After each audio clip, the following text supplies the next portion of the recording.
సాధారణంగా ఈ weight put on చేసేటటువంటి వాళ్ళు 2-3 తరగతులకు చెందుంటారు. ఒకటి రాత్రిపూట బాగా తినేవాళ్ళు. 2 కూర్చున్న చోటు నుంచి కదలకుండా పనిచేసేవాళ్ళు.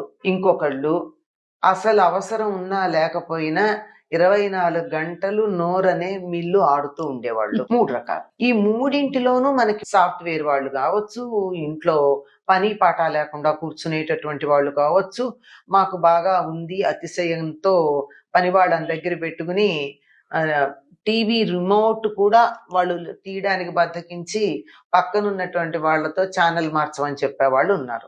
అటువంటి వాళ్ళకి తిన్న ఆహారం ఏమవ్వాలి?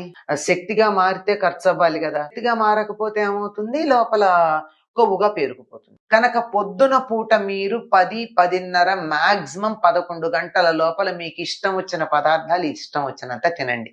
ఏవైనా వైద్యుడివి తినద్దు అని వేరే అనారోగ్య కారణంగా చెబితే తప్ప. తినచ్చు, చక్కగా తినండి. రాత్రి నిద్రపోవడానికి 3 గంటల ముందు తిన్నది కూడా ఇంతో అంతో ఖర్చు అవుతుంది. కనుక వెయిట్ పుట్ ఆన్ చేయకూడదు అనుకున్న వాళ్ళు రాత్రి నిద్రపోయే సమయానికి 3 గంటల ముందు తినడం మానేయాలమ్మా. అది గాని ఒబేసిటీ తగ్గించుకోవాలి అనే లక్షణం అనే కోరిక గనక ఉన్నట్టయితే అదొక్కటి చేయాలి తప్పనిసరిగా.